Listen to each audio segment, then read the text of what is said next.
Hola, les habla Laura Espeguero, matrícula 2017-1531, y esto es Laboratorio de Termodinámica con nuestro facilitador Walter Henry. Los temas a tratar son algunos conceptos básicos: el equilibrio térmico, capacidad térmica específica de una sustancia, unidades del calor, propiedades mecánicos y eléctricos y efecto Joule. Conceptos básicos. La energía que posee un sistema se puede definir como la capacidad para producir un cambio. La energía total de un sistema se puede determinar como la suma de la diferencia de formas de energía que se presentan en él. La transferencia de energía a un sistema se lleva a cabo por medio de dos mecanismos a procesos. Por ejemplo, la transferencia de calor provocada por una diferencia de temperatura y por la vía del trabajo provocada por una fuerza macroscópica. Al aumentar la temperatura de un sistema sin que varíe nada más, aumenta la energía interna. Se define como trabajo la energía transferida a través de una de las fronteras de un sistema en forma organizada y cuyo uso exclusivo sea la excavación de un cuerpo o de un sistema. El trabajo es una energía que es tránsito entre un sistema y su entorno. El equilibrio térmico. Cuando dos sistemas con diferencia de temperatura se ponen en contacto luego de cierto tiempo, alcanzan la misma temperatura. Se dice entonces que ambos están en ese equilibrio térmico. Esto es como la ley cero de la termodinámica. Como muestra la figura, un primer sistema está en 100 grados y el otro está en 0. Cuando estos dos se juntan, entonces el de 100 le pasa calor a la de 0 y ellos se equilibran. Entonces la que tiene 0 toma 50 y la de 100 queda en 50 y ahí tienen equilibrio térmico. La temperatura de un sistema generalmente aumenta cuando se le suministra energía en forma de calor. La cantidad de calor Q necesaria para elevar la temperatura de un sistema es proporcional a la variación de temperatura y a la masa de la sustancia, esto es, sin que haya cambiado de fase en la sustancia. A esta manifestación de energía se le conoce como calor sensible y se obtiene de la siguiente manera: QF, que es igual a MC por TF menos TI, que QF es la energía en forma de calor, M es igual a la masa, C capacidad térmica específica, y TI es la temperatura inicial y TF es la temperatura inicial. Las unidades de medida de la capacidad térmica específica son la caloría entre gramos por el incremento de temperatura.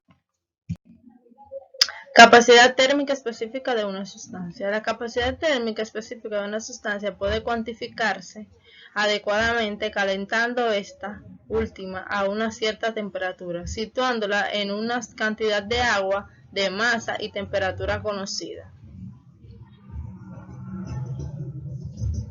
y midiendo su temperatura cuando llegue al equilibrio térmico. Si el sistema está aislado térmicamente de su entorno, el calor que sale de la sustancia tiene que ser igual al que entra en el agua y el recipiente. Este procedimiento se le conoce como calorímetro.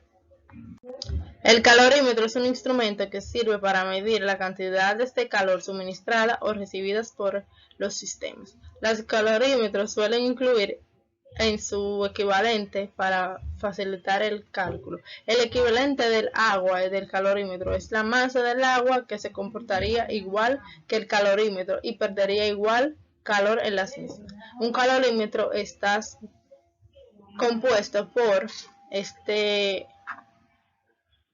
aparato que aparece aquí en la imagen, donde este tiene una resistencia, un lado que tiene el termómetro para medir la temperatura y el otro es el que suministra el calor.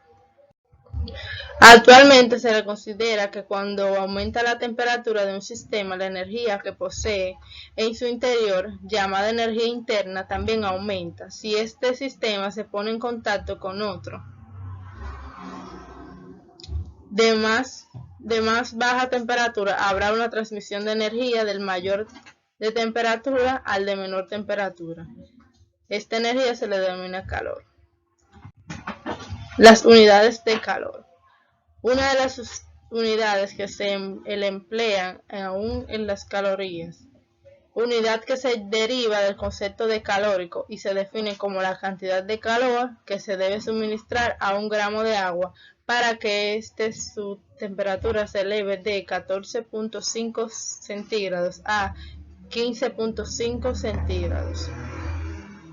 El calor latente, cuando es un sistema, su temperatura no cambia cuando se suministra energía en su forma de calor, y durante el suministro de energía el fluido cambia de fase.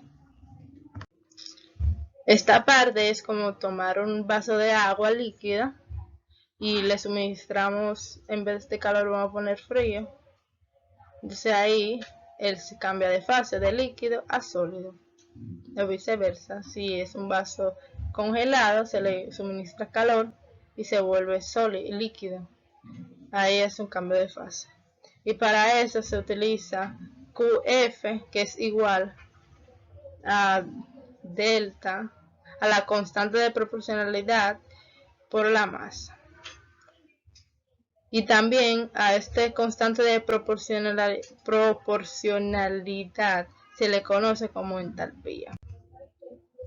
La potencia mecánica se define como la cantidad de trabajo que entrega o recibe un sistema por unidad de tiempo, y sus unidades son joules segundo o watts, o su equivalencia en caballos de fuerza, que es HP. La potencia eléctrica se define como si por un aparato eléctrico, al ser sometido a una diferencia de potencia, va a circular una corriente I. La potencia desarrollada en los aparatos estará dada por W, que es igual a VAB I, donde W es la potencia eléctrica, VAB diferencia de potencia, y I la intensidad de corriente. El efecto Joule. El efecto Joule consiste en la transformación de energía eléctrica en energía térmica, calor. Es una resistencia recorrida por una corriente, siendo R el valor de la resistencia bajo la tensión aplicada a ella. En la I, la corriente circula. La potencia desarrollada por el efecto Joule es dicha resistencia. Se puede calcular por la siguiente expresión: W, que es igual a VAB por A RI 2, donde W es igual a la potencia eléctrica, R la resistencia eléctrica y la intensidad de corriente. En conclusión, la capacidad térmica específica de una sustancia se obtiene al calcular la temperatura, cuando una cantidad de agua o de masa y temperatura conocida llegan al equilibrio térmico, en donde el equilibrio térmico es cuando dos sistemas o más tienen diferencia de temperatura y al ponerse en contacto, luego de cierto tiempo alcanzan a tener la misma temperatura. El calorímetro se utiliza para medir el calor suministrado a una capacidad o una cantidad de masa. También que el potencial eléctrico es cuando un aparato es sometido a una diferencia de potencia, en donde circula una corriente. Y por último, menos importante, es el efecto Joule, que se conoce como la transformación de energía eléctrica en energía térmica. Hasta aquí ha sido mi exposición, espero que haya sido de mucha ayuda. Hasta la próxima.